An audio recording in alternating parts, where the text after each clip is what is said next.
to this computer. All right, great. So you're all back to Python2. This is good. Week number 2. I hope you had a nice Labor Day. I labored on my neighbor's roof. We're almost done. I got all the tar paper up, and then it started raining. So that was at least good news. So tonight we're going to make friends with Git. Git is going to become well, I shouldn't speak so definitively. I will try my best to facilitate the friend-making process with Git, and that will involve some command line explorations and some interaction with some pretty cool tools.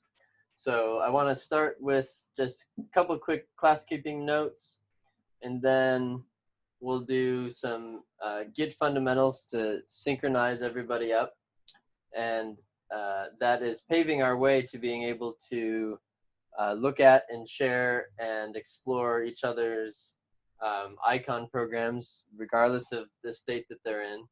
And I have a feeling that we'll keep JSON as scheduled for next week. And so probably what we'll do here is I'll ask you to work on what would have been warm-ups for next week as homework for this week. So we'll get you oriented there. Hi Chelsea, welcome. Nice to see you. Hello. Okay, so the only two class-keeping notes are my approach for attendance is I'm going to invite you or ask you to submit a private chat to me sometime during the session. And in that private chat, you can just include your public name. Remember, you did your name registration, so you shouldn't have to use your last names at all if you don't want to.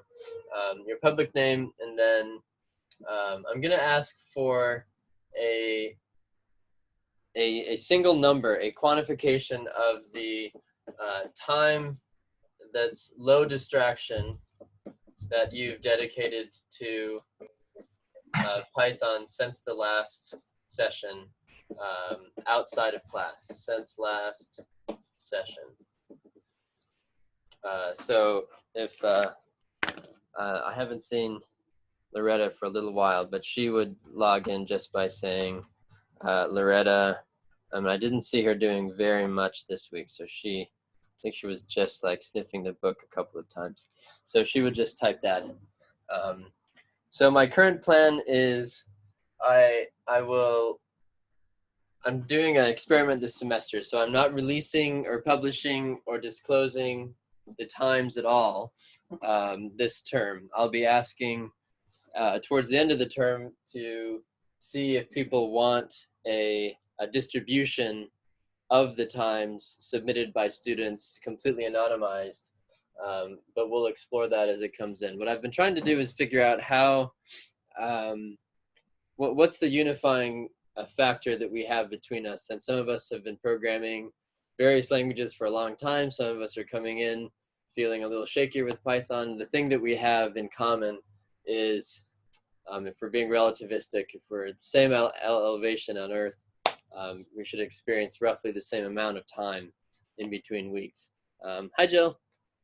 And so that's how you do attendance. Unfortunately, because of Zoom, the way I do Zoom as an unscheduled meeting, I have not found a way to download participant lists. So the only thing I can download is chat history. So if you chat it and then I download the chat history, then I've got a record were there to be disputes about attendance, and that would be helpful. So just like you're doing, just plop it in there anytime, and then that will get archived by me. And that's first note on class keeping. Second note is just remember that we've got a spreadsheet located on the master link area of Python2 where I'm right here, Git repos and project tracker. And so if you can, I think we've got almost everybody. I think Rachel are looking for your entry. And then Chelsea and Thomas need to choose an icon because I'm gonna put a master link. The icon is for these, so you'll get your very own link on technologyrediscovery.net to your repos, and you get to choose an icon that's interesting for you. So the icon I chose, you may want me to choose another one, wasn't very creative. It was just my initials. So were your initials in the material list? I don't know. That's what I don't know if I'm doing something wrong. So I was just going to do my initials and oh, the icon. So the way it works is you click this little link in the top bar, and Google has about 700 icons to choose from. Okay. So all you do is give me the name of the icon, and then when I put that in the HTML, it gets rendered as an icon on the by your browser. So that's how we do it. Any questions on that? Cool. Okay. Let's get a sense of, oh, hi, Jill. Hi, Paul and Cliff. Welcome to class. And okay, so there's attendance. Did you all get that with attendance? Just submit your private chat to me, your name, and then how much time you dedicated to Python since last term, or not last term, last session. Last session. Our next step tonight is to dig into Git, as I like to say. And so you've got Git repos since they're getting posted in here. And so we want to up our Git game significantly this term. And so we're going to take a moment and make sure that we all have Git installed on our system. So Git, if you could raise your hand if you know you already have it. The way to decide if you have it is you should have if you're running Microsoft Corporation's Windows, you probably have a program called Git Bash, which is a Bash terminal built for Windows. If you are running OS X, you will not have a separate tool called Git Bash. You'll just have Git. When you go in the command line, you can say the word Git, and it'll tell you, I don't know what to do next. But that's all you need to know. Okay, so some of you have got it. So what I'm going to do is we'll take a little pause here. So on our desktop, I'm sharing my desktop here. Under, I wonder if I moved my Git. Okay, perfect. So in our Python section on the bottom of the first column is the download page from the official Git site. And so if you don't have it yet, please take a minute and do that right now. You'll grab the Windows download. It'll come down as an executable, and it'll probably warn you about downloading executables, but this is the trustworthy site. And if you're given the option whether or not to install Git Bash with it, you want Git Bash. Bash is our friend. So grab that, and then if you already have Git, this would be a good time to pop open the Git book, which is the official PDF book about Git. So I'm going to download that PDF so that we can browse it easily. 500 pages of free book. And I'm going to save it somewhere useful.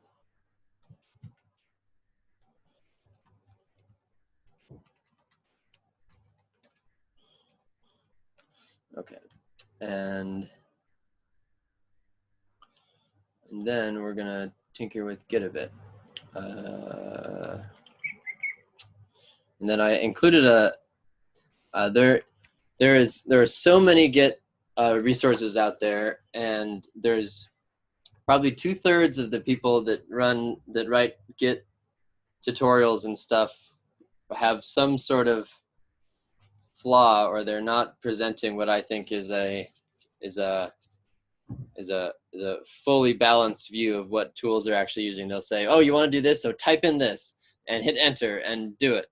And that's not a very useful way to learn how to use a tool. It's a good way to try to get out of a bind in a pinch. But my goal is to give you skills that can be cross-applied to all sorts of different projects.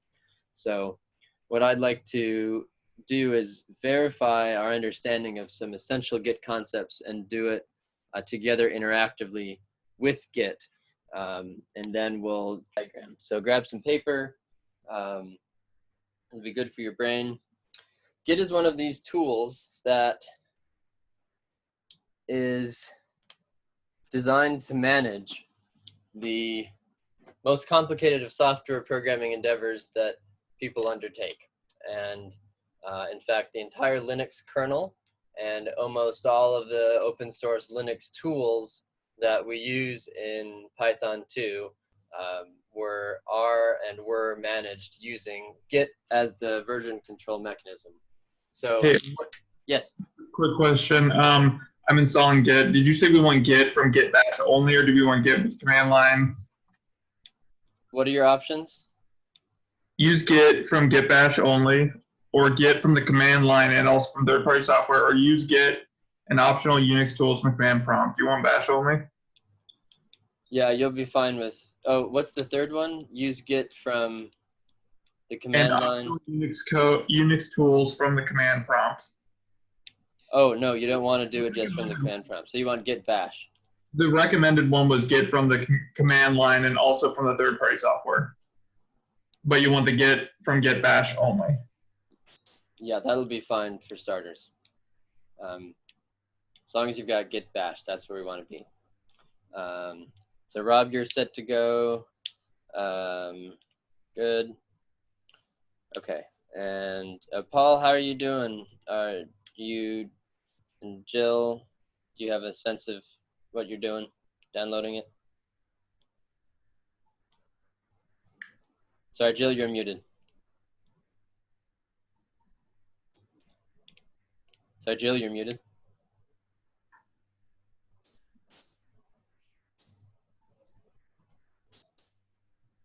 Still muted, Jill. Can you repeat that again? Because I was sort of getting myself organized here. I had. Yep. So we're downloading, where did you leave off? We're trying to download Git. Do you have Git on your system? No, I don't have Git on my system. Okay, so the link for that is on the bottom of the left column of our Python2 area, downloading Git. Oh, okay, I see it, okay. Yep, and then Steve was just running through it, and the option that you'll want is Git bash only. Okay, all right, great, okay. Thank you.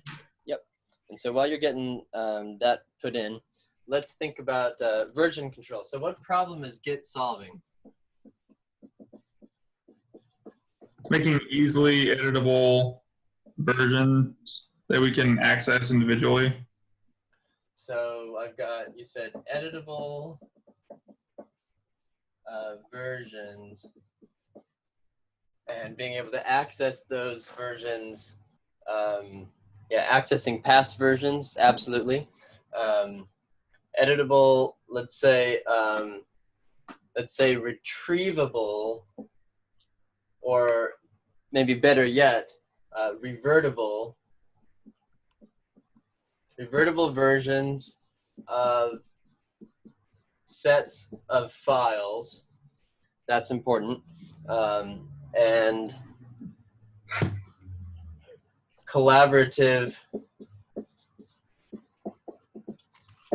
tools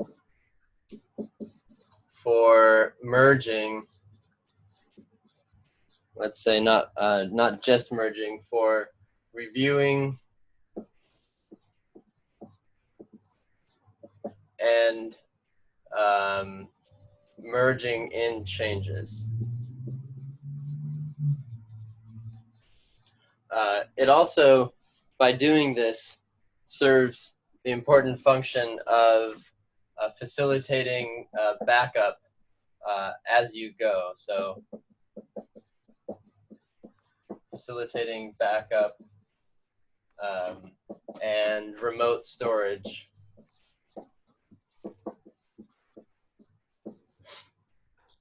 And the final is being able to develop, we call it a feature branch. Feature branches without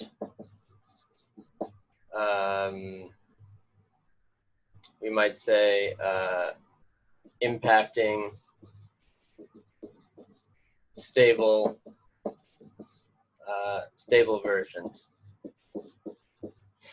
So this is it's often been said that software development as an endeavor is one of the more complicated things that human folk have tried to do over the last 100 years, particularly because the standard for error on computers is extremely high. So the process, if you imagine in the pre-Google Doc era of emailing around copies of files, and when you find a bug, renaming a file and calling it the final project, and then someone finds a bug and says, no, this is the final project, and then it becomes the super duper final absolute, that doesn't bode very well for computer software. And so we, the Git tool emerged from a person named Linus Torvalds in the early 90s for developing the Linux kernel. In fact, Linus Torvalds is still the one who has commit authority on the Git branch for the official Linux kernel distribution. And so he designed this tool in order to build the Linux kernel. I should say, with a nod to the other Linux folks, that he was one of a bunch of folks, particularly the, I should really pull this up so you can see some of it. So the Linux project came out of a collaboration of 7 core components that work together to create the Linux operating system. And so Linus Torvalds was the one who wrote the actual original kernel, and then this was added to by the GNU project, which is the kind of the other 6 pieces, particularly the GNU C compiler, which is the tool that allows us to compile the Linux kernel's components and put it all together. So together with Richard Stallman and his team and Linus Torvalds, and he's more of an independent person, they created the base of the Git tool, which has now become incredibly popular. And we should note that right up front that the tool github.com, unfortunately now owned by the Microsoft Corporation, is a server that has on it the ability to manage Git repositories, but is not Git itself. So Git at its base is simply a piece of software for managing the contents of files in a given directory. So I'm going to scoot over and we're going to draw this. So what is a Git repository? Let's define, can someone define for me a Git repository?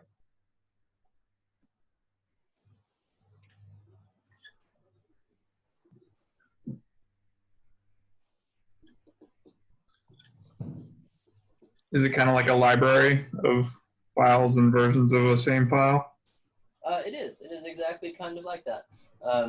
We'd say the technical definition of a Git repository is a directory on your computer that contains a directory called .git, which is where all of the internal structure of Git lives. So a Git repository is a directory with a hidden folder called .git, and in that .git directory are the version, all the Git stuff besides what we're going to learn about is the working directory. Okay, so as soon as you're getting Git set up, please raise your hand when you're ready so that I can tell when we're ready to start doing the interactive. Is that use the open SSLS library for the option, or use the native Windows secure channel library for the setup? If the first one works, I would definitely use the first one. Okay. Open SSL, definitely. Thanks. Okay, so a Git repository is a directory. Well, what's in the directory? Directory is our set of files that we want Git to manage. And so we were going to think about the directory conceptually as having 3 compartments. And these 3 compartments, having a firm understanding of exactly how these 3 compartments work is foundational to effectively using Git. And again, one of the things that I've found quite disturbing is in so many tutorials, it seems like people are not even trying to give a nod to an understanding of how this structure works. Every Git command that you're using involves moving and thinking about the files in these different components. So the area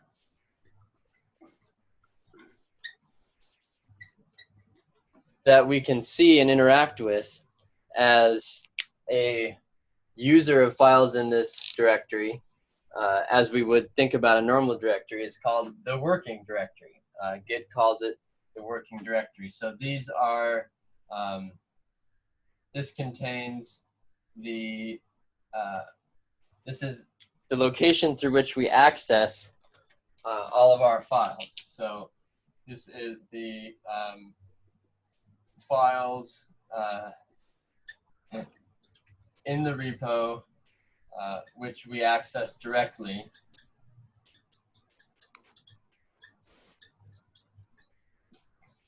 Okay, and the working directory,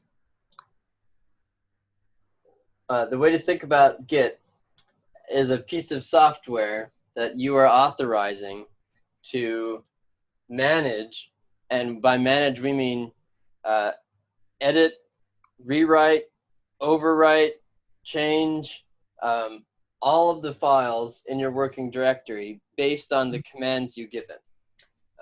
And the way that we're thinking about the commands are moving files from working directory, and we get the files at the stage that we want to call it. This is a bundled set of files in a given state to which I may want to return at some future state. And so when we have the files ready for, we would say, committing, we move those files. Well, we don't move those files. We tell Git that these files are ready for being committed to the index, and that location of those files is called the staging ground.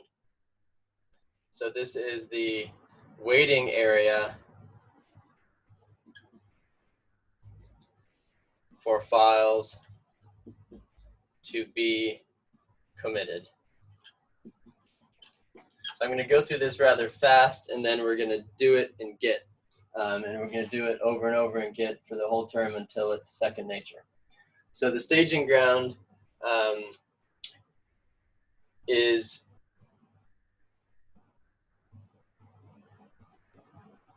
I guess the way to think about it would be, it's a theoretical location, meaning you're never going to navigate into the staging ground. Rather, you're going to give a command. What's our command to stage a file? Do you remember this from last term?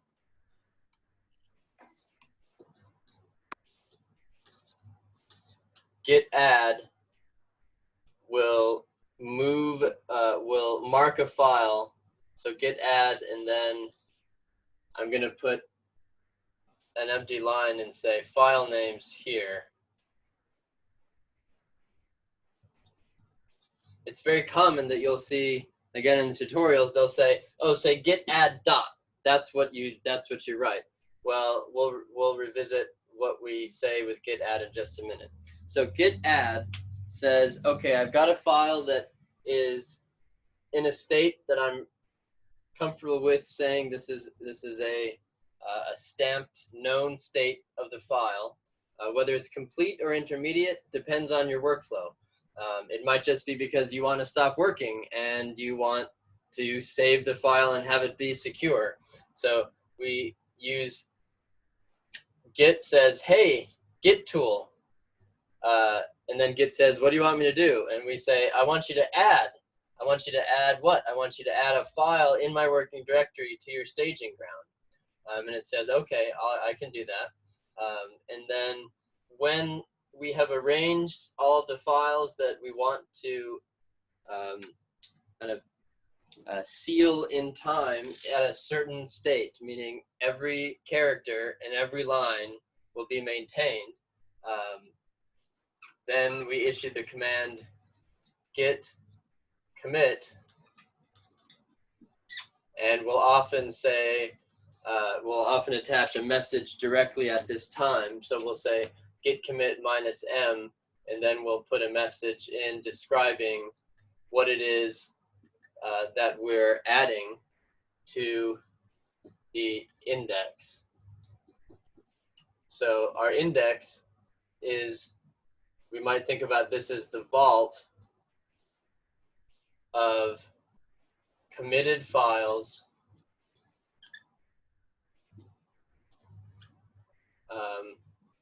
at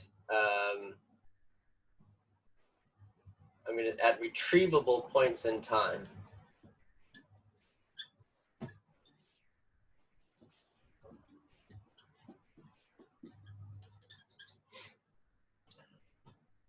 So the most critical workflow of Git is we get our files ready and we either add them one by one to the staging area or we add them all in one fell swoop. And then when we're happy with where all those files are, we take our staging ground as a bundle and we commit it to the index as an uninterrupted container of files to which we can always revert back, because a commit represents a point in time at which the state of all the files are known. And if we so desire, we can instruct Git to go into the index, retrieve the state of files at a particular commit point, and make the working directory match exactly the way they were at a given time in which we issued the commit command. And so let's take questions briefly, and then we'll do this on the computer. Eric, so I found Git Desktop. Mm-hmm. I downloaded it after I watched your video that you had on it, and I went through great. and got it to work and everything. But then my wife was trying to do it on her Apple, so she found this Git Desktop. Uh-huh. Then I looked into it, and I realized that I could do that too. So Yes. How do you feel about that? I know it's like kind of a shortcut, but it's the same thing. Yes. So my official response is I think you should learn to use the tool itself.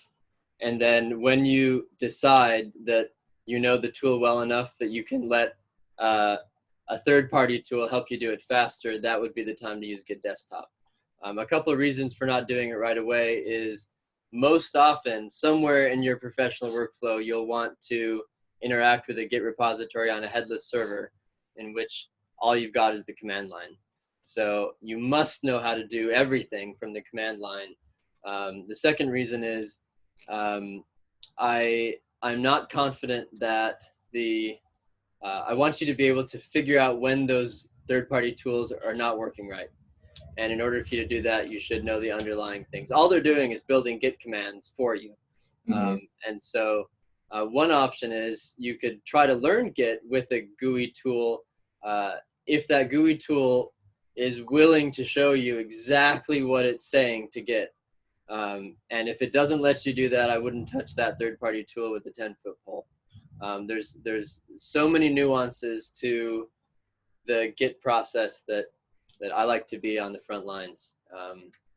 This is a very controversial opinion, and I encourage you to play with all the tools and decide. But I really believe that a lot of folks recommend third-party tools because they're just not interested in the learning curve of the underlying fundamental tool. So it's like an enterprise application at work where to use it, they're probably using the command line. I think it probably varies by application or by project. Okay. I just work with so many servers and move stuff around so often that it would be rare that every single computer that I'm interacting with my repository has that very same tool on it. But if I know how to use Git, I can get Git in one command, and then I know I have complete control. Okay, thanks. Yep. Okay, so let's start. Is anyone stuck? I see 3 folks not with their hand up, and I don't want to leave people behind, but I also need to keep our pace going. Is anyone? To download, so it's downloading. Okay, great. And if you are running into problems, throw it in the chat, and we've got some very helpful and resourceful folks that can help debug that. So let's take, find yourself your favorite editor and open a file browser. So for the sake of illustration, I want to start kind of from a bare repository in which we'll write a little bit of Python and see how it works. So what I'm going to do is I'm going to make my terminal a little bit bigger.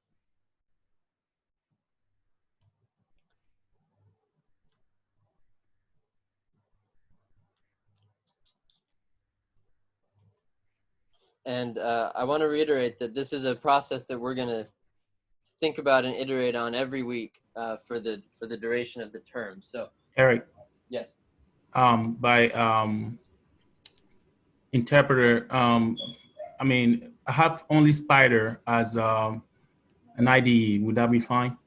Do you have Git? Yes, I did install it. Yeah. Okay. Yep, that will be fine. Spider and Git will be just fine. Thank you. Yep. Thanks for asking. Okay, so I'm gonna clear this. So what I'm gonna do is make myself a working directory. So we should all have Git bash open. And if you're on OS X, you should just have your terminal open, and that should allow you to say Git, and you should see a list of the possible options to work with Git. So let's do a rapid fire review of Unix terminal commands, just as a quick review. So the way to think about a terminal is always in a specific location. A terminal is a little creature, a little digital creature that can be in a place, and that place is always a directory. And so we are always issuing commands to some program in a place. There's no such thing as a placeless terminal. It's always somewhere in your file structure. And so the first command to issue is pwd, print working directory. Where am I? Where am I in this tree? So show current path. And within that directory structure, if you don't know where you are, you will find yourself issuing commands to programs that do uninterpretable things because they will be happening somewhere in your file system. And if you're not cognizant of where it is in that file structure, you won't be able to verify that it was done correctly. So PWD gets you where you are. CD is a program that stands for change directory, and CD is always looking for an argument to it. So when we're issuing commands in a terminal, programs, the name of the program almost always comes first. And even if it's a 2-letter name, it's still just an application that does something. And based on that application specification, they may or may not require some additional piece of information about what you want it to do. So let me zoom in over here a little bit. So we would say change directory is going to look for a second argument of, well, where do you want me to go? So change directory, we would say this is an argument to change directory. So where do you want to go in? And so let's take a look. Let's do a couple more. So then ls is list your contents of current directory, or we might say working directory. The other thing to remember about commands in Bash is they almost all are willing to accept flags that give further information to the command about how it should undertake the operation. And so those flags come in 2 flavors. The first is a single letter flag that's preceded by a single dash, and then 1 or more characters that are case sensitive. So if we say ls where we currently are, I'm sorry, I didn't have my, let me stop share for a second in case you want to grab those notes. So if we can issue flags, so this would be called, I'm going to erase this because I'm getting too small. This would be better.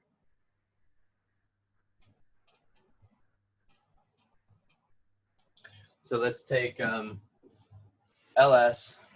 So I'm going to try to be more organized.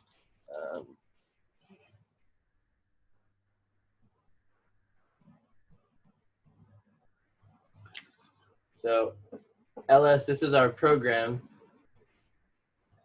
And then we can give it flags. So if I say -a, we would say this is a flag that tells ls, when you list the contents, I want you to list it using an option. This is also called an option.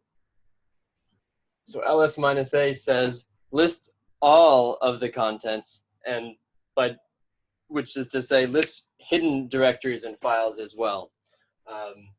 A common so flag option, so a means all, L means give me details. And then, so in this case, ls could take optional arguments. So optional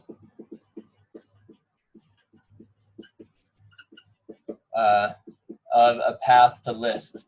By default, ls will list where your shell is currently located.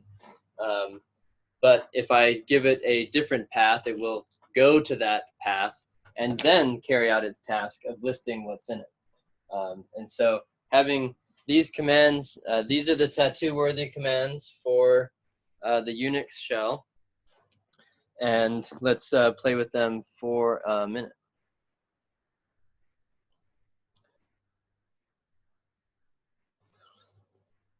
So I can say ls, which lists my current directory. I can say ls space -a. And now you can see I get directories that are prefixed by a dot, which is a convention in Unix for hiding them from normal listing because they usually contain configuration files that we don't often need to tinker with.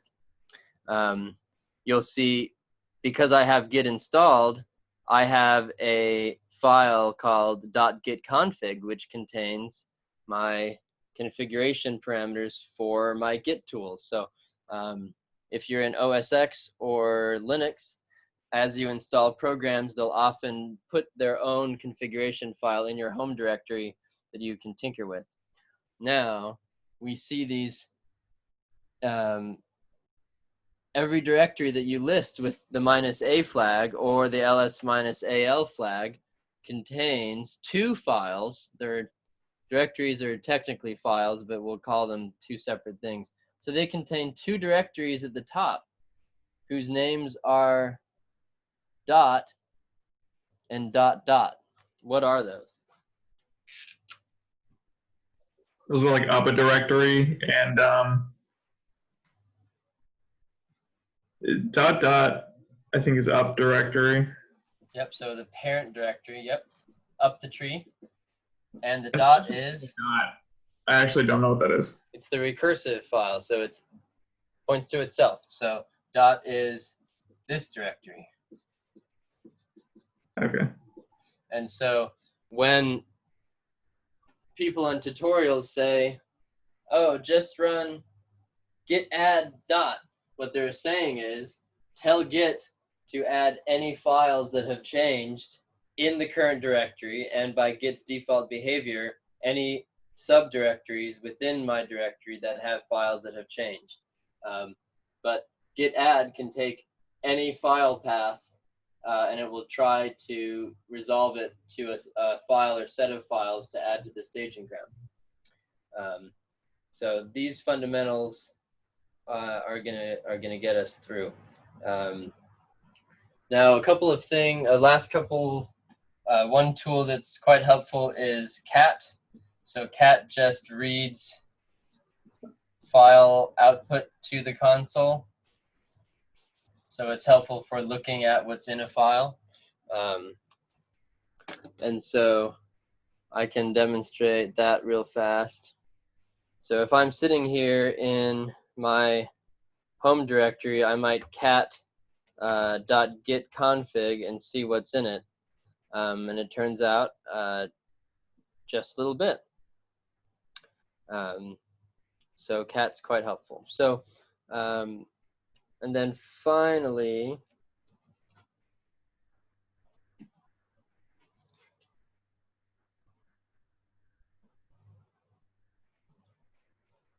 last couple tools here are make directory and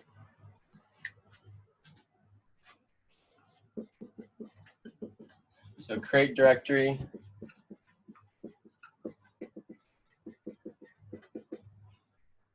And MV is move file. And you're thinking, well, how do I, it's not a very thorough definition, Eric. This is not going to work for me. I need the real deal. So let's try built into Bash are manuals for all of these tools, most of these tools. And you can get at them with the man tool. Stands for manual. These are all like the same as command prompt, right? Like I think that a lot of those are used in Windows command prompt too, right? The ls is dir in command prompt. There's not a there might be a similar one for cat. The dot and the dot dot follow in the Linux world or the Windows world. CD and pwd follow. Oh yes, I know. Yeah. So some of it crosses over, but there's a whole suite of tools that don't make it over to command prompt. So if you're curious about how some of these work, like MV, you can type in man space the name of the program, And your bash should come with basic man pages. So give that a try. You should be able to say man, man cat. And I want to make a quick note on reading this. So once you know how to read these, you have all the information you need to get going. The square brackets in these documentations refer to optional arguments to the program. So cat, because all of the options are optional, cat will be okay. I typed that in, like it doesn't. Mine doesn't like it. Doesn't like man? Yeah, man cat says bash colon man colon cannot find. What if you do man git? Did git give you its own mans? I'm getting the same No. thing. Oh, really? Okay, well, you can go online. That's easy. So if you go online, all you have to say is man git, and it'll give you the official man page. And it's the exact same thing that you get on the terminal. This is important because if you type git, so if you type git by itself and hit enter, what you'll get is the usage of this particular tool. And it's important that we take a minute and remember how to read these. So remember, square brackets is optional. Curly braces give you a set of choices between various values, and I don't see any in here. And then within the Git world, we're almost always going to give Git a subcommand. So Git can be followed by any one of these subcommands, which we'll explore as we go through the term. And you can see that it even gives you some suggestions. Git help -a and git help -g list available subcommands and some concept guides. And you can also say git help command or git help concept to read about a specific one. So git man, or what if you do git help, does that come up with this? Oh, these pull up web pages. Okay. Yeah. So if you do git commit help, git help commit, I think you get the man page.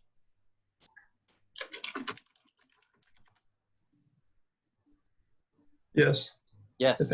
Yes? Git commit 1 manual page. Yeah. That comes up? Yep. Excellent. I'm required as the requisite instructor of Unix related things to say, if you have downtime in your life and you're looking for something to do, reading the man pages could be the most useful thing to read because it gives you a direct connection to what the tools do. And while the first 3 hours of reading man pages will not seem very useful, the 4th hour will seem extremely useful, and the 5th hour will allow you to critique almost any tutorial you read online, because that person has probably not read the man pages well enough, or they would be telling you to go read the man pages. It's very common in Stack Overflow to have the first response to almost every novice question be, did you read the manual page? Or more abrasively, you didn't read the man page or you wouldn't be asking this question. Stack Overflow can be quite abrasive. Okay, so let's make a directory called, I'm going to call mine Git Practice. So I issued the command mkdir and then Git Practice. And so now when I list where I am, I can see that Git Practice showed up, and I can then change my directory into Git Practice. And the command line gives you tab completion. So if I start typing something, particularly directory and file paths, and then hit tab, if I hit tab once and there is only one option within the current directory that matches the beginning characters that I typed, it will complete it for me. If I choose a letter that has multiple options like capital P, and I hit tab once and nothing comes up, I know that there's more than one possible option, in which case I can hit tab twice and I get a listing of all of my possible options. This is extremely helpful for moving quickly through things. So I can say cd git practice, git tab, and then what you're seeing on your in your terminal, I'm going to move this up a little bit in case it's getting cut off. Please tell me if any of my arrangements are not helpful. So maybe that's a little better.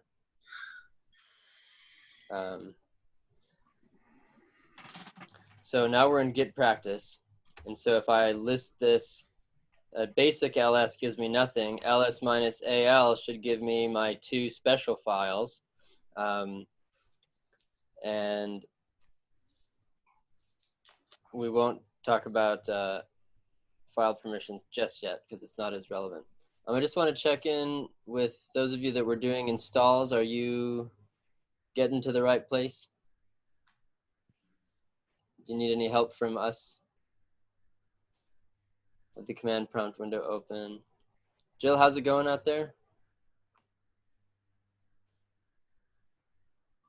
Okay, not around. Okay. So the first No, I'm thing right here, Eric. Oh, great. Right here. It's going good. I'm there. Okay, you got Bash? Yeah. Mm-hmm. Great. So now let's tell Git, I want to make this a Git repository. So we're going to say Git, and then we're going to give Git a subcommand. We're going to say init, Git init, and then it tells us initialized empty Git repository in the file path. This is great. So now when we ls minus al, what are we going to see by definition?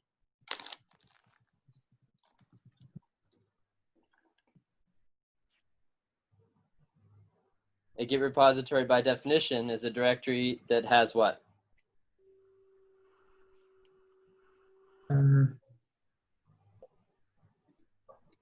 .git. And this is fundamental because it will often be the case that you might be perplexed about why Git isn't doing what you want. And I will ask, well, are you in the Git repository? And you say, well, I don't know. The way to figure that out is to ask, am I in a directory with .git? Or more technically, are any of my parental directories ones that contain a .git directory? So now that we have a .git directory, assuming we didn't make it ourselves, in which case it doesn't have all of the guts inside of it, then we can start asking Git some specific commands. And the most important would be Git Status. So Git Status says, what's the situation going on in my current repository? So you'll notice I can get useful output even with an empty directory with Git Status, and we have one old term and one new term. Our old term is no commits, meaning we have no official lock in time for all of eternity versions of our files. And we learned that the way that Git allows us to work on multiple versions of the same file at the same time is by the branching concept. And so we're on the default branch called master that it makes for us. And then it even tries to tell us what to do. Create copy files and use Git Add to track.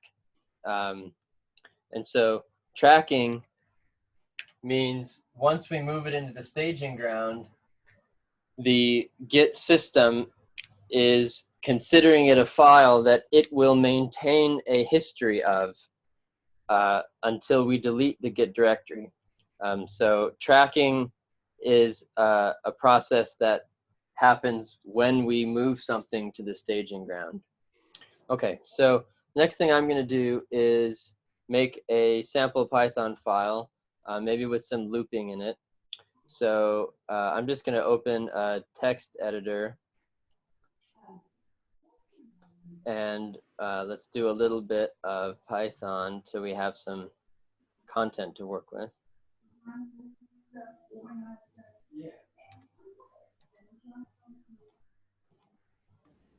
Excuse me. Yes, Just want to make sure that the session is recorded. it is. Thank you. Okay, It's being thank you. recorded. Yep. And I'm filling on a recording kick these days, so I should have it up pretty soon. So let's do the most basic hello world, and then we can also do let's do a little while loop.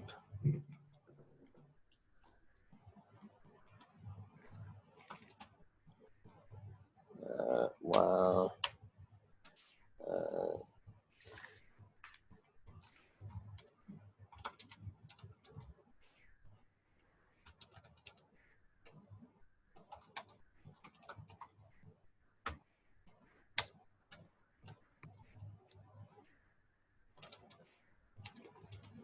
okay, so there's a little Python.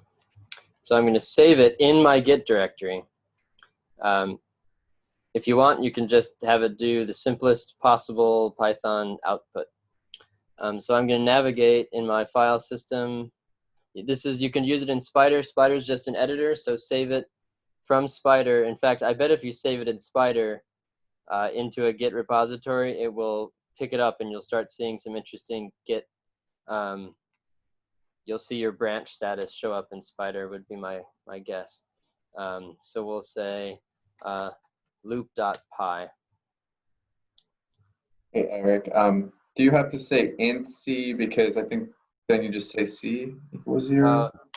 Jeez, I'm in other programming land. Thanks.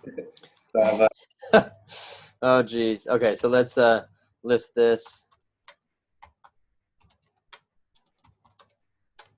Okay, good. It works. Thank you. All right, so we've got a file.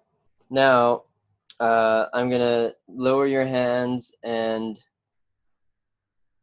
wait for you to tell me when you're ready. Meaning you have a file saved.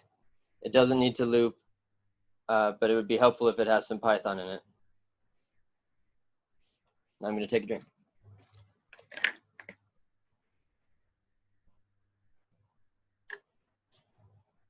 Sorry, and we bring that up inside the Git bash? You certainly could. You could try running it. I wonder if you have access to Python in there. Let's just, never mind. Bash may have figured out how to do that.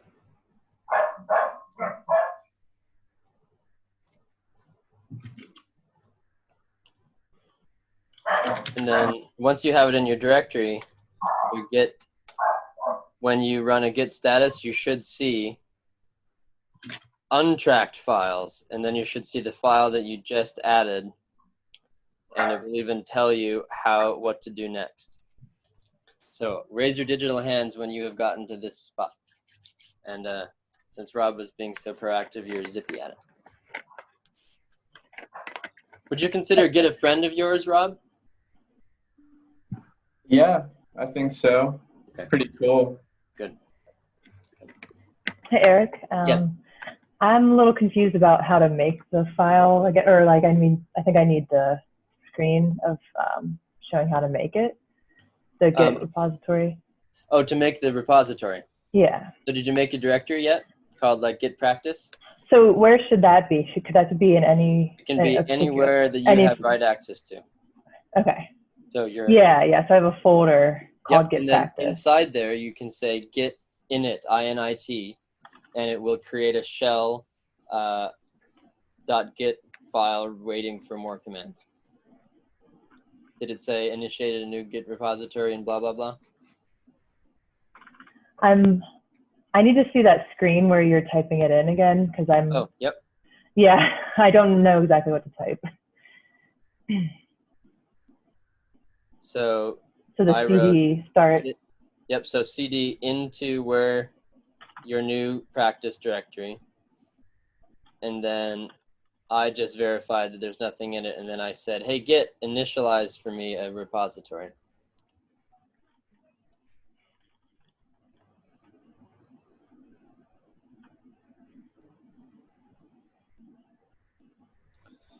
And again, I'm watching for a hand, so when you're in a decent spot, let me know.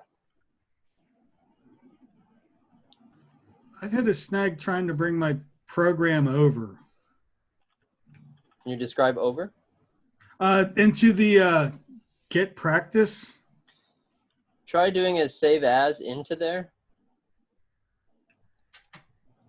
Let me just. Are you in Spider, Thomas? I have Spider open. Okay, you could do it in Spider or a text editor. I would just try a save as into your Git directory. Okay.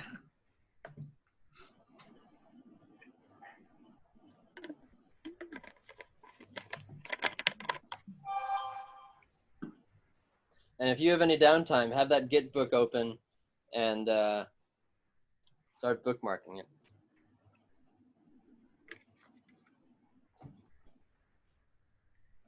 One of the things that it might ask you to do here in a minute is authenticate yourself to do a commit. And if there's anything else that if you get completely sunk and you can't listen to anything else tonight, the message will be, please read everything that comes out of Git. Windows users, unfortunately, have been conditioned that whatever the computer tells you is not very useful. And so my experience is that people will have the instructions in front of them. It'll say, you know, Git will tell you, run this command, and they won't have read it. So please get in the habit of reading what your system tells you. So here's our Git status again. And so I'm pretty happy. I want to, before I start tinkering with my Python script, let's say I'm going to try something tricky. So I want to do an initial commit where I have the base version of all of my files in our index. So we have a two-step process. We're going to move it to the staging ground with Git Add. And I'm going to try to get you in the habit of not just doing dot, because I want you to know what it's doing. You're adding a specific file to the staging ground. So I'm going to say git add loop.py. And it didn't tell me anything because this is such a routine operation that it didn't need to give me any feedback.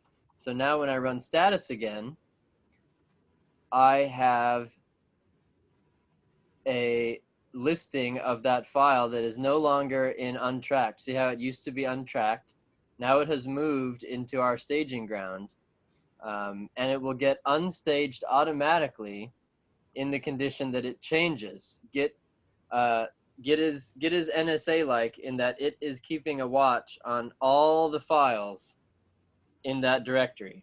And so if there's a single change in a single bit in any of the files that are tracked, it will be able to monitor that, and it does it by hashing all of the files. And I'll explain that at a later time. So we've now put it into our staging ground. It tells you that if you did it by accident, like if you accidentally committed your password file or network access, you can remove it with git rm -- cached. Now, this idea of cached is the way that Git talks about the staging ground. And so that's what it's saying. It's saying remove, rm means remove, from the cached location a certain file. So, but we don't want to do that.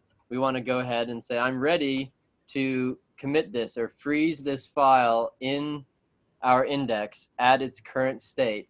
So I'm going to say initial commit. So notice my syntax. So I said Git, what do I want Git to do? I want it to commit. And commit doesn't require the message, but if you don't do a -m, it'll pull up a text editor and you'll do the message at a separate step. So it's common practice to run the commit message at the same time that you commit. And I'm using double quotes and a space in between. So it's most likely when you all do this, if you just installed Git, it will probably tell you to do this, just like it did for me, because I'm just starting on this computer. This is where we read the message. Please tell me who you are. Run git config -- global user.email and then your email address. What this means is when you make an entry into the index, it will not go away unless you do some backflips. Git will make it, once a file makes it into your index, Git will make it hard to disrupt it or break it or delete it. So as soon as it gets up to here, it is stamped with who put it in, when they put it in, and exactly the contents of all of those files. So your name and your email will forever be attached to that commit, and if it gets pushed up to Git repo, it will become public. So what it's asking you to do is set the global configuration for your Git. So in Linux world, it will put some information into that master configuration file in my home directory. I don't know where it puts it in Windows, probably in a .git config in your home directory. So I'm just going to follow its instruction, and you're probably in the same boat if you just installed Git as well. So notice this is all local. None of this is a network yet. We're not doing network push up tonight. We'll just try a pull down. So I'm going to follow its instructions, Git config. Notice that in this case, I'm using a double dash. If the flag that you're using Eric, is you're not screen sharing right now. Thank you. If the Git flag that you're using is not a single letter flag, you precede it with 2 dashes to tell it, I don't want you to run the G flag and the L flag and the O flag and the B flag and the A flag and the L flag. I want you to run the global flag. So that's why there's a double dash. Almost all flags have a short version with the single dash and then a full, more descriptive version with the double dash. So git global user.email, and so I'll run that. It didn't tell me anything. That's a good sign in this case. Git config global user.name. Can you slide up your screen a little? Yep. I don't think we can see. That help? Yeah. Great. Thanks. Okay, so now I believe it was keeping my commit in process. Actually, it didn't. So it stopped the commit process to ask me for my registration. So I'll have to rerun it. So I'll say git commit -m. Now here's a trick. In Bash, you can use your up arrow to view any previous command that you hit enter after, even if it failed. So if you want to have exactly the same command or want to tweak it by just 1 letter, you can hit the up arrow, search through your history, and I'm going to run that commit again. And I see a lovely output.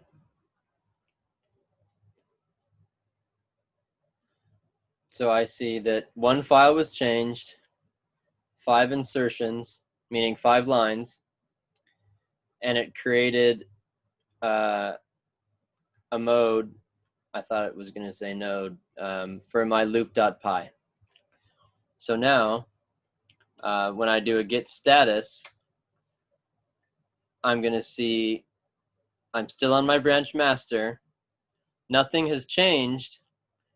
So when it says working tree clean, that's also a way of saying your working directory has no files that have changed from the state that they are inside the index.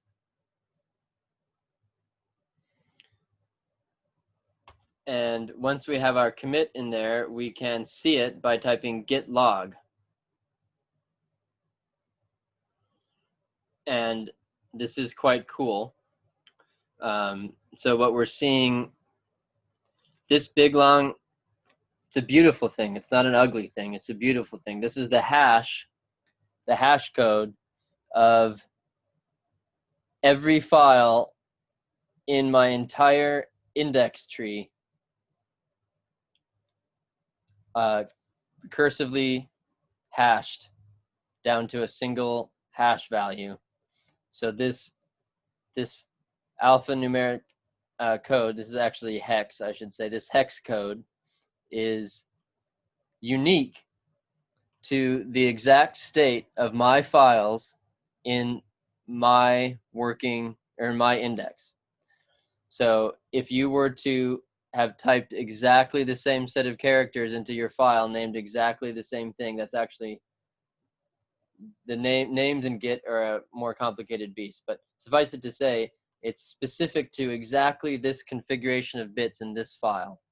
So your hash will not look like this unless, from happenstance, everything that you did for me is exactly the same.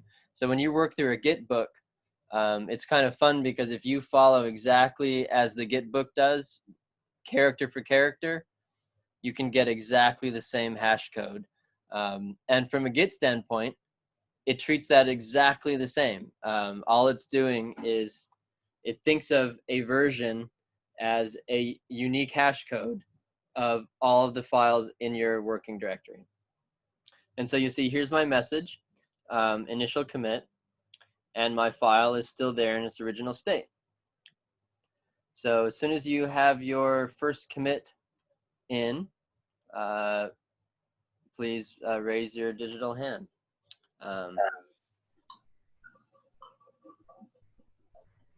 Okay, Eric, I had to restart my computer.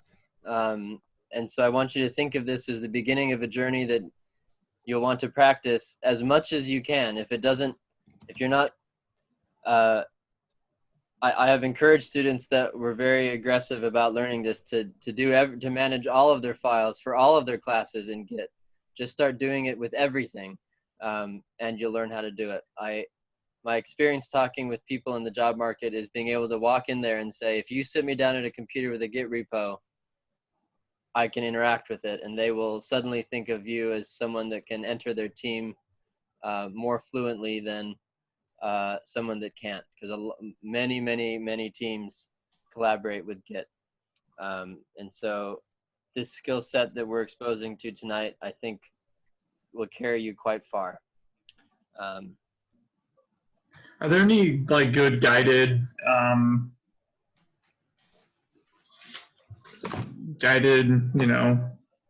educational pieces about it? I understand that just the Git videos book help too, like guided videos that like I can do next to it. I would go through the Git book chapter by chapter. It's the one linked on my page. You can also get it by Googling the words Git followed by book, and it's the first thing that comes up. Okay, would it be good to read this while I'm at a computer and like able to mess around with it? Everything that they do in the book, do it in your sample repo. Okay. What I found is just getting this set up on your computers, knowing how to make a repo and get in there is the kind of stuff that books often kind of assume you have they start you here. And so with these skills, I think you'll be able to start practicing a lot. And so once again, please raise your digital hand when you say git log, you should see your first commit. I'm still having problems getting the commit. What's the, when you run a git commit -n and give it something, what does it tell you? Git commit -m. And then I put in my... In quotes, describe what you're doing. Why are you committing this at this time? And that's initial commit? You can say whatever you want. I usually will start with, I'm usually getting my baseline before I start tinkering with files. And so while people are getting that going, I'll just show you a little bit on how this gets displayed on GitHub. So when you're on GitHub, for example, here's my big ugly database project. The git commit message from the last commit in each directory gets put right on the top of your Git homepage for your repo. So they're very helpful to have descriptive messages because that's how a team knows kind of where things were. And so it's helpful for them to be less than a single line or about a single line so that they show up here. They won't give you multiple lines, they'll just truncate like that. So it's helpful to have it under like 80 characters. Otherwise it's almost whatever's after that doesn't go very far. Those values in its master configuration file so it can append it to all of your commits. That way anyone else sharing the repo can track you down using those access credentials. So the author and your email will get pushed up to any remote that you send your commits to forever. You can change them anytime you want. I'm not sure I understand what that means. So when I go, so if I look here, this is my online repo. So if I look at my code and where's my commits? Am I on screen share? No. No, we can't. So if you're pushing up to remote Git repo, and so I send my changes up there. If I click on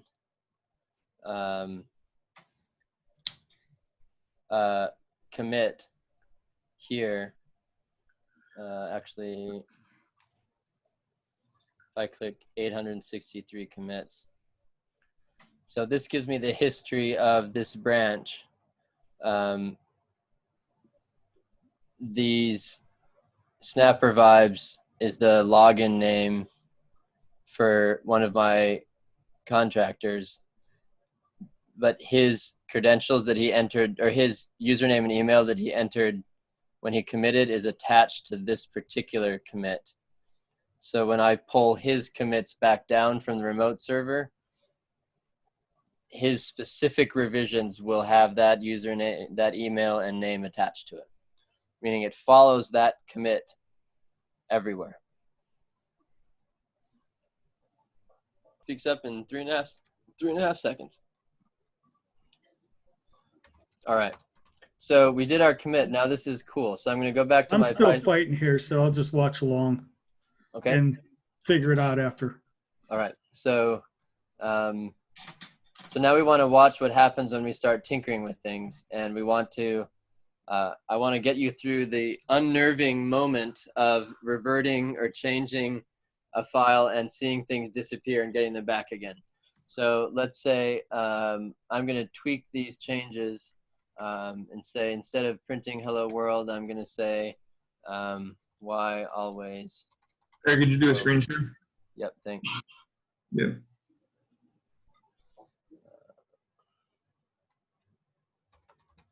So I can change a couple lines. Maybe let's count up to 30. And then maybe we'll count up by 5s. So I'm going to save it. So all I'm doing is saving my file, Control S. Now when I come back and run Git Status, remember, Git is the NSA here. It's watching all of our files. And it detected, by hashing every file in my repository, it detected that I changed loop.py. So everyone try that.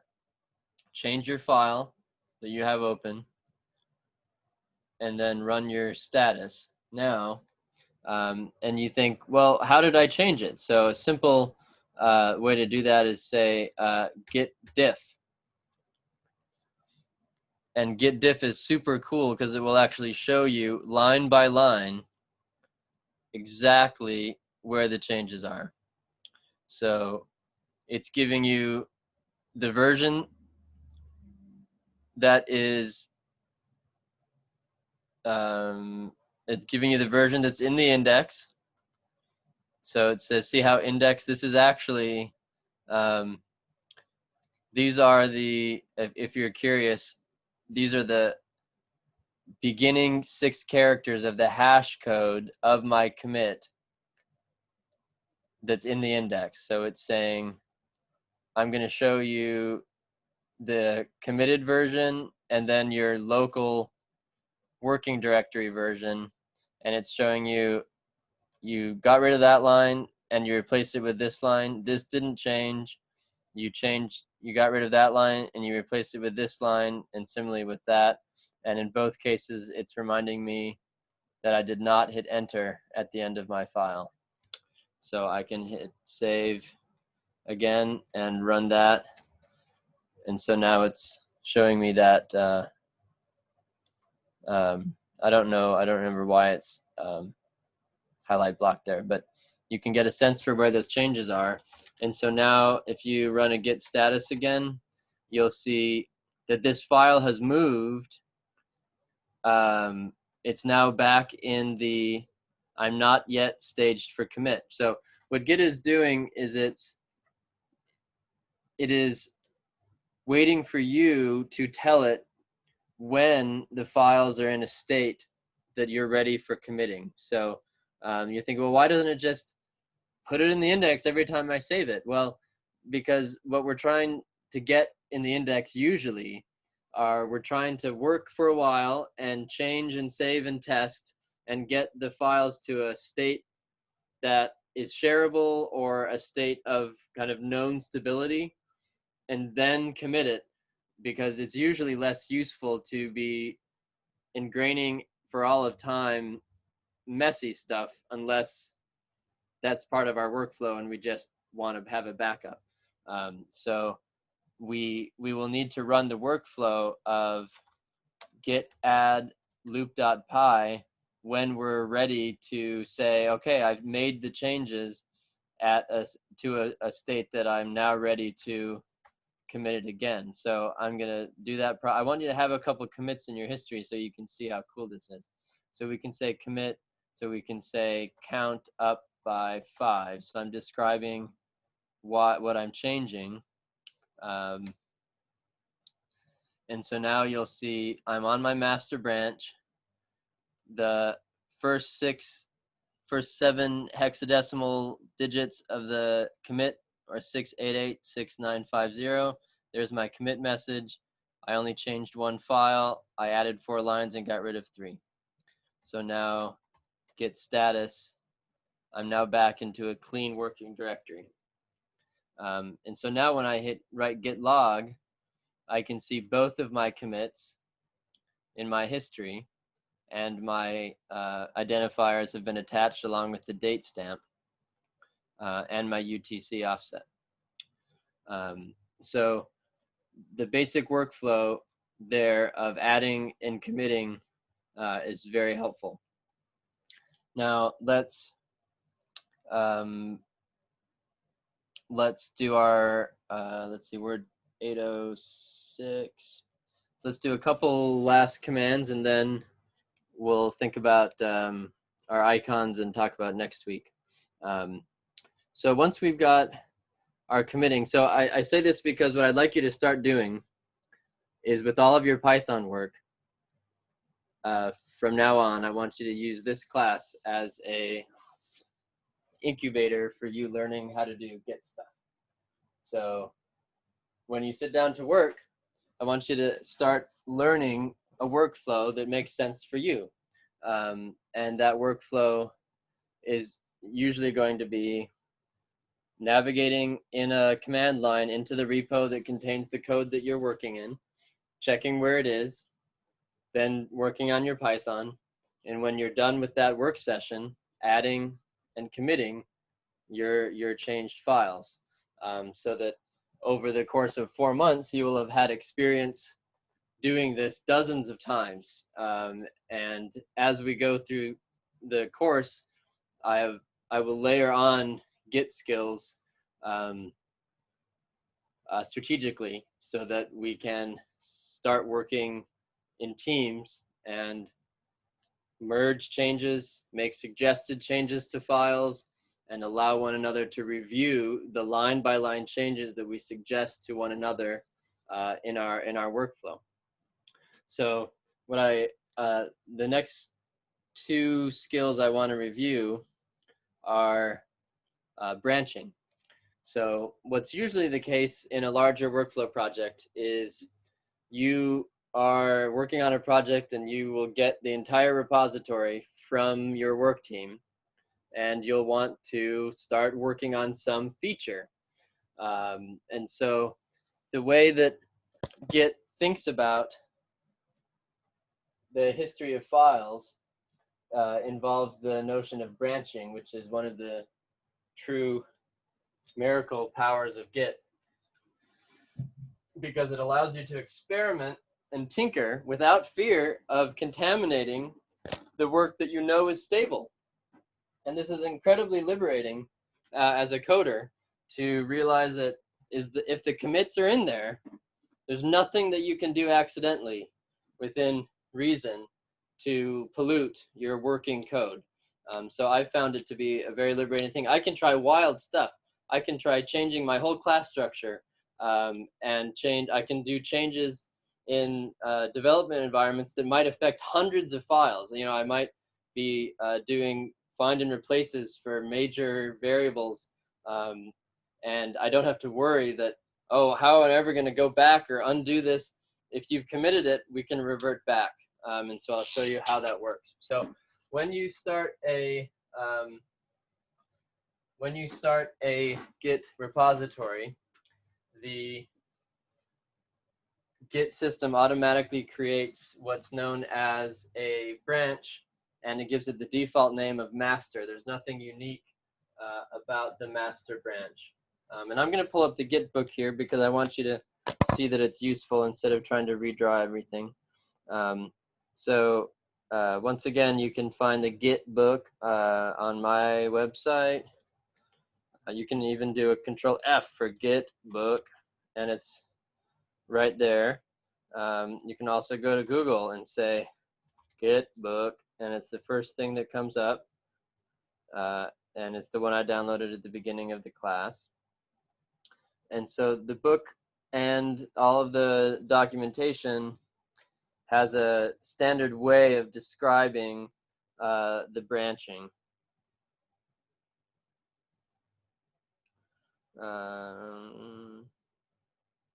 Here it is. So the way that they think about commits is that it's building a tree in which each node of the tree represents a snapshot of files at their given time. And the way that Git thinks about the current state of the working directory is by taking the root of your commits, so the first commit that we put in, and then applying on top of it the next commit that was made, meaning starts with a version, you made some changes, you made some more changes, you made some more changes. So instead of Git saving the contents of every file every time you commit, which would balloon your repository size very quickly, every commit is only the changes that were made from the previous one. So in order for Git to reconstruct the state of a file, what it's actually doing is traversing a tree of commits from the root all the way to where you want to be. And so these arrows point to the commit, as it said, that came immediately before it. So the files in here are described by the initial state plus any intervening commits. And so this is a simplified version of how this works. And there's a couple of key terms here. So what are you seeing here? What's these weird 98CA9? That's that hash code that I mentioned. A hash code is a one-way algorithm that can reduce the state of all of the files, or all of the data going into a one-way hash algorithm are mathematically and extremely magically, almost cleverly boiled down to a fixed length alphanumeric value that represents that state. So a hash algorithm is one way, meaning we input in files, what we really actually mean is input a number of any arbitrary length, and we get out a fixed width unique value that reflects the configuration of all of the bits in that incoming file. And a couple of the fun things about hash algorithms are that if only one bit changes of your incoming file, the output hash algorithm. So in this case, they gave you the first 9, 8, C, A. If I change my final bit from off to on, by definition, the hash algorithm, it's not going to be like 99CA. It will be unrecognizable. And most importantly, there is, for a cryptographically secure hash algorithm, there is no known mathematical way of reconstructing the original sequence of bits if all you're given is the hash code. So it is one way in the sense that you can publish the hash algorithm of incredibly sensitive data without fear of any of that sensitive data being recovered.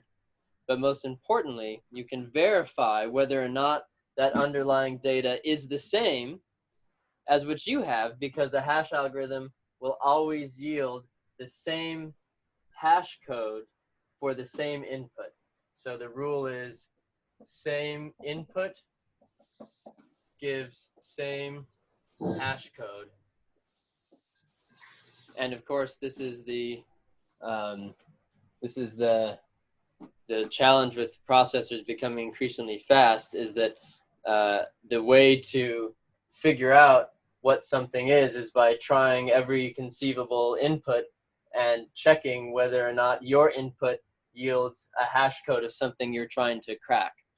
So particularly like in passwords in a secure database, you don't store the actual password, you store the hash of the password, so that even if someone recovered the password file from the server, they would have to go to a bunch of work to brute force guess the passwords, a whole bunch of them, and figure out the one that gets to the right hash code. So the one that's used in Git is, I believe, SHA 256.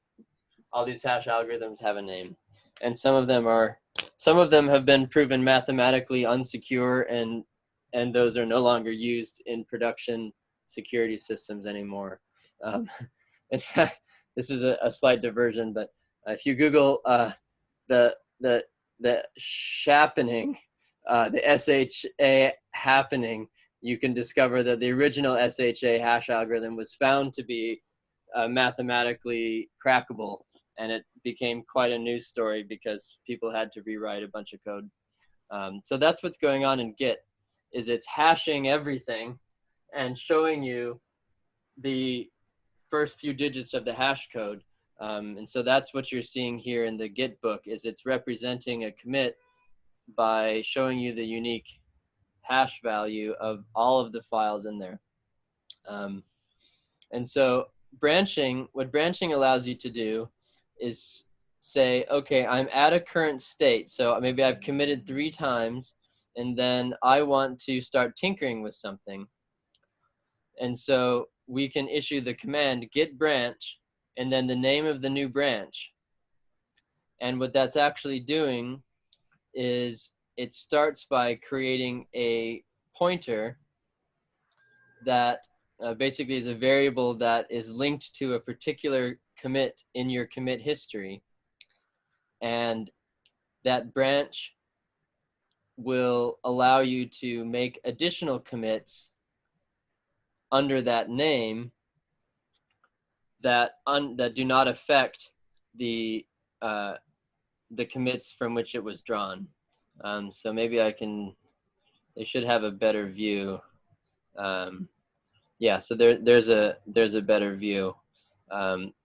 We do 3 commits on master, and then we make a new branch called testing, and we do a commit on it, and it has left my original master branch that points to this commit unaffected. And so we can try tinkering with this here in a minute.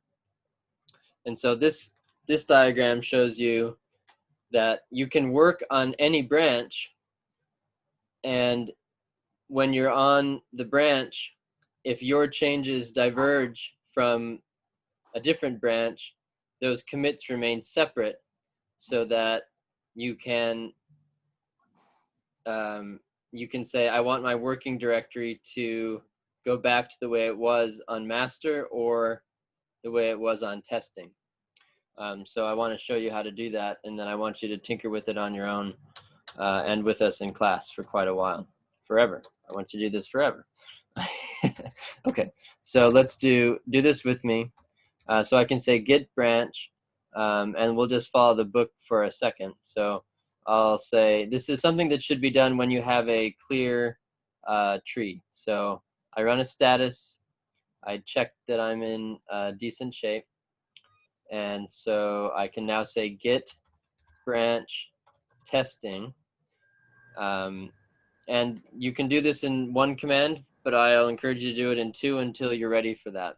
So now if you run just git branch, you'll see that I have 2 branches. I have a master branch that has an asterisk that says this is the branch that you're on, meaning your files, your working directory is mapped to, or changes made in the working directory now will show up on the master branch when committed. But if I want to start tinkering, I'm going to say Git Checkout Testing. Now, this is going to be a little wild if you haven't done this firsthand before. So I'm going to be watching my file here, because remember, Git controls everything in that directory. It controls the version of all the files. So this is going to be a little while. Hold on. They don't put seatbelts in offices, but they probably should if you're working on Git. So Git Checkout Testing, I'm going to say, all right, switch to branch testing. Now if I say Git Status, I can see that now I'm on branch testing. And so now I'm going to come in here and I'm going to make my first mistake. And I'm going to do some C code, and I'm going to put some ugly semicolons in. And I'm going to mix in some Python2, which didn't use the parens. So I can say this is Python2 that will not be ingested by Py3.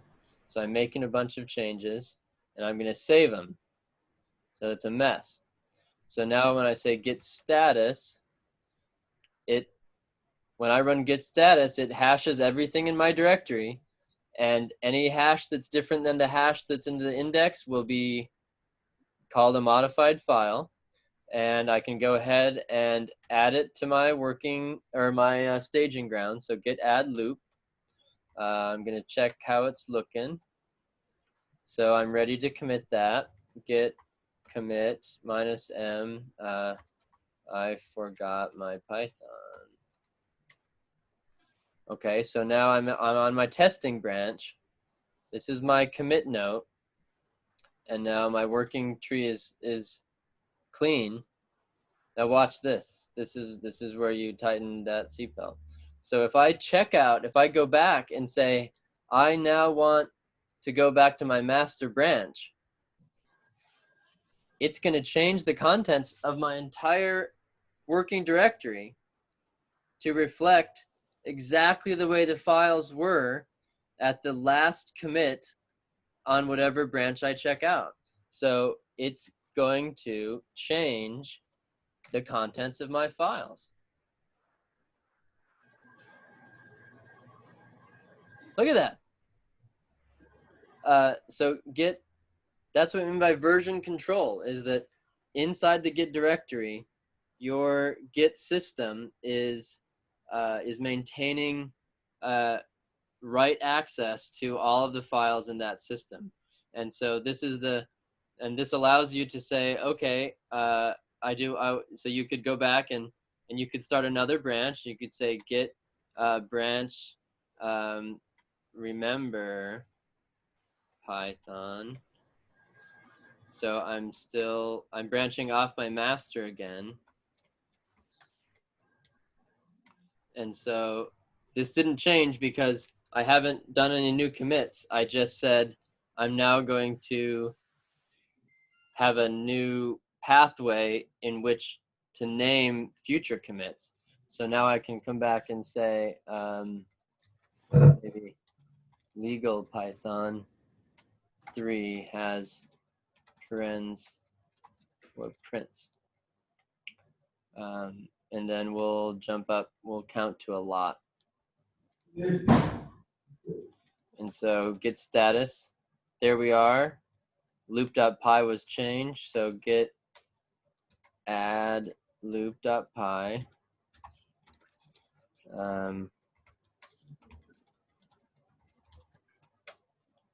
Okay, so now if I run git log, what I'll see on git log is I'll see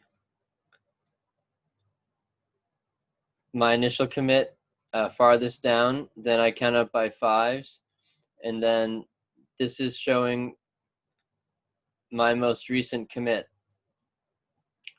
And it's keeping me on, so what it's showing me now is I have a special pointer built into Git called HEAD, all capitals.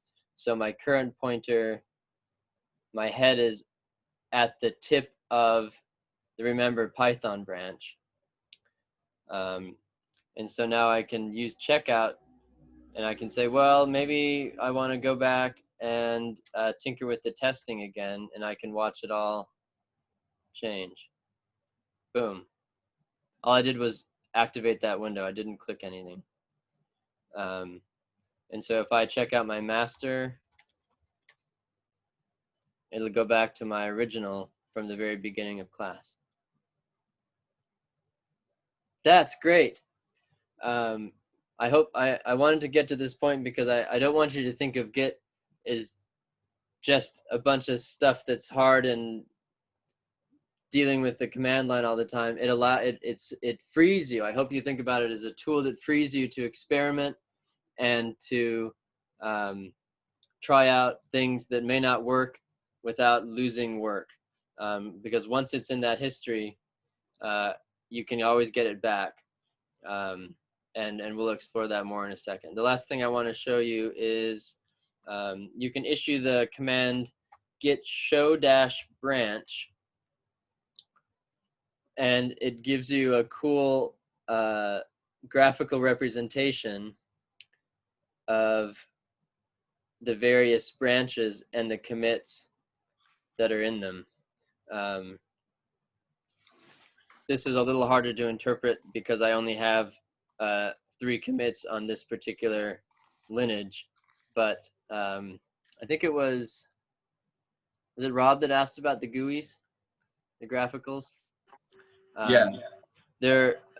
When you get to know the Git tools, there's quite a few command line based ways to visualize the branching structure that when you get fluent with it, I think have as much power as the graphical interface. I shouldn't say that. I don't know enough about the graphical interfaces, but I think you can get a lot of the benefit of structural output even on the command line when you learn a few of the cool tools. So for example, and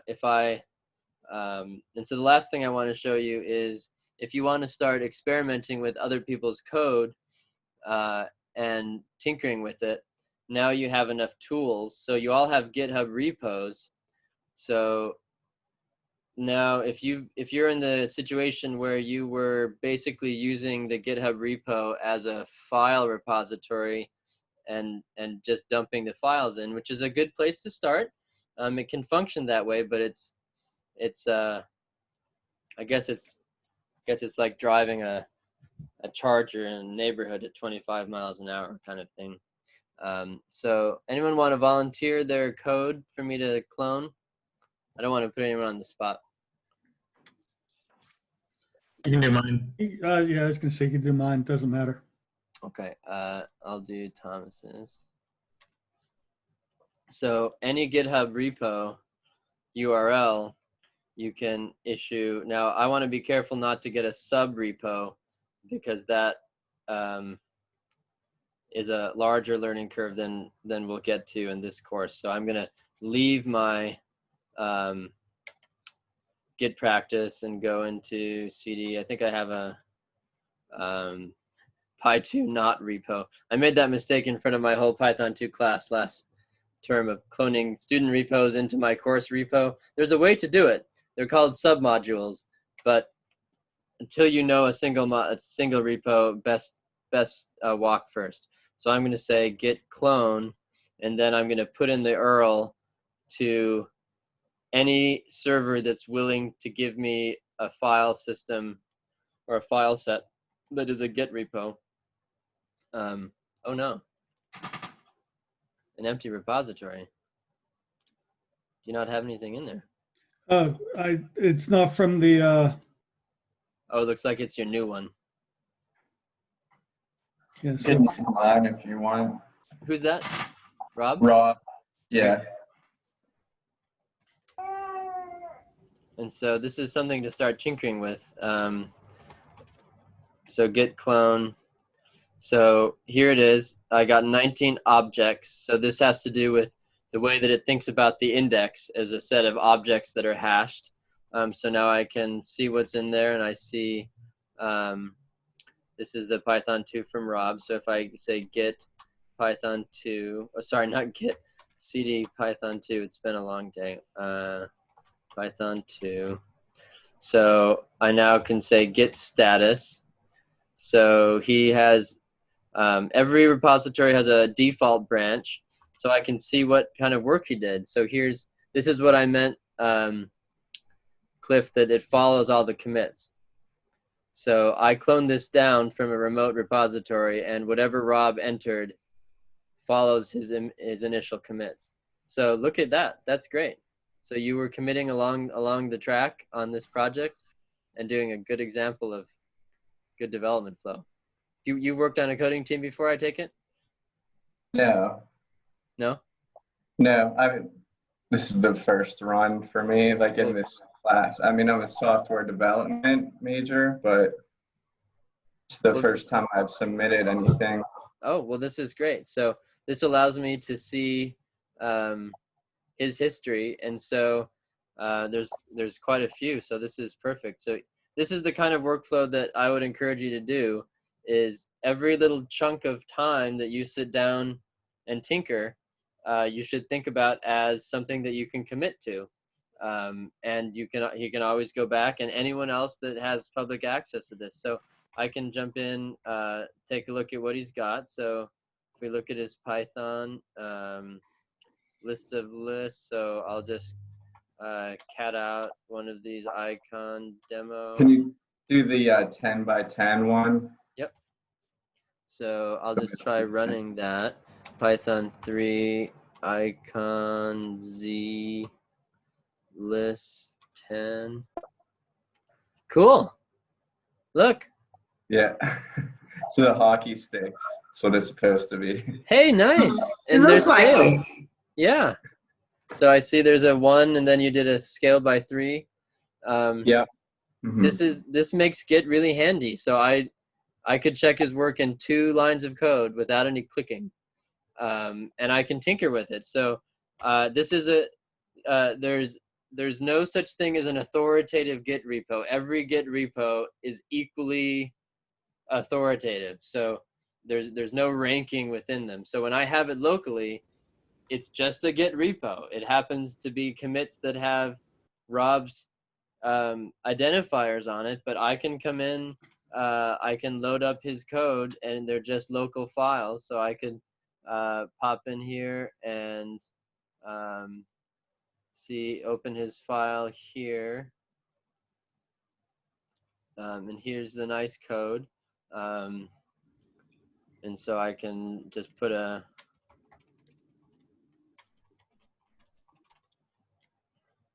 make a change, and it functions exactly the same way. So I'm on the default branch that came down from the GitHub. You'll notice that because I did the clone, one handy thing about Git is that it remembers where it came from. So what happens is, and we'll get to this when we do remotes, but I want to feed in some things a little by little, is that there's actually now 2 branches inside Git. There's my master branch that's the working branch, and then there's a branch called origin/master, which is called the remote tracking branch. So if Rob changes this file and pushes it up to GitHub, I can maintain a copy of whatever changes he's made on the remote server without necessarily changing the master branch on my copy of his repository on my computer, because origin master is set up to track the github.com master, and then my local one is called just master. So that's kind of cool. So now I can commit little change, and so now you'll see, Git add. And so this is the pattern where you can do a dot. You can say git add dot, and it will look in the entire directory for any changed files and add them. When you start working with more complicated software tools, you want to be careful that you don't accidentally add a file with sensitive login information. So I've added that so I can commit it, little change. And so now if I do git log, you'll see here's Rob's last commit, and then I did a commit on top. And just because it came from Rob, a commit is just a commit made by some user with an identifier. And so I can now show you the show branch. We'll show a little bit more. That didn't give me anything particularly interesting. But I can see if I check out origin master. Oh, this is great. So I chopped off my head. This is a great message. You were in a detached head state. I won't explain that yet.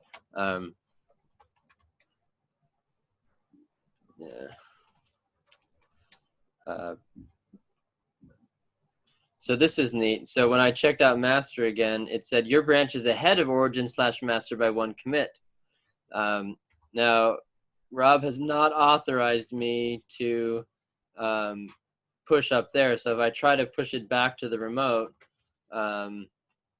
it'll probably say unauthorized, at least I hope. Yeah, oh, no.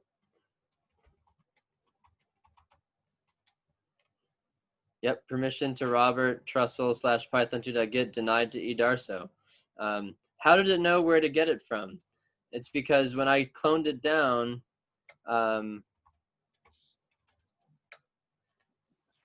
it maintains a record of the original URL from which I cloned it. And it names by default the repository from which you cloned it. It by default names it origin. So this command git push, where do I want to push to? I want to push to the server that you named origin by yourself by default. What do I want to push to this remote server? I want to push the commits on my master branch. And so there is your little preview. If you want to start cloning down each other's repos and taking a look at their code, I encourage you to do so. From a academic honesty standpoint, I encourage you to make notes in your code when you use or consult other people's work, to be fair to them and to encourage you to share in a responsive way to other people's effort as contributing to your work instead of you taking from their work. So that was a lot. That was a lot with Git. Questions generally, not like my computer's stuck. Hey, Eric, can I ask you a question regarding, this is like in the absence of, because I've only ever worked in a coding environment where there was something like a PVCS or, you know, a version control itself. So this is in the absence of? Basically? This is the version control system. Yeah, that's what I'm saying, in the absence of, because I've actually, that is just how this version control, because I've seen the GUI kind. So, yeah, you know. so there's a whole bunch of tools that have been built on top of Git, dozens, probably hundreds.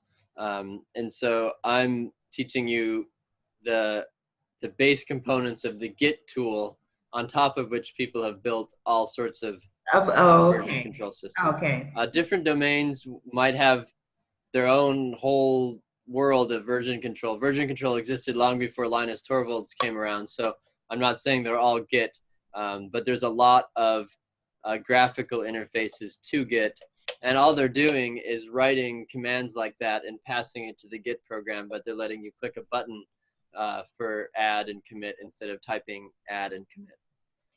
Does that do things like merge things, or is that more like a programmatic? Oh yeah, so we'll get into this stage of how do you Git. That's the main thing that Git will do, is when you have someone that's suggesting a change and you've changed the same file, how is it going to blend those together? And we'll get there with Git as well.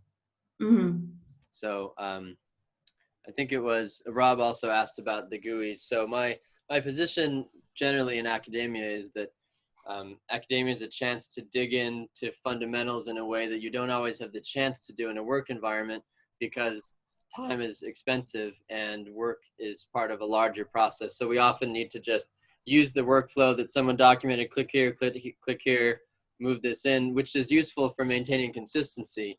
But from an academic standpoint, I think I'm trying to equip you with tools to work more directly with the underlying components. Yes.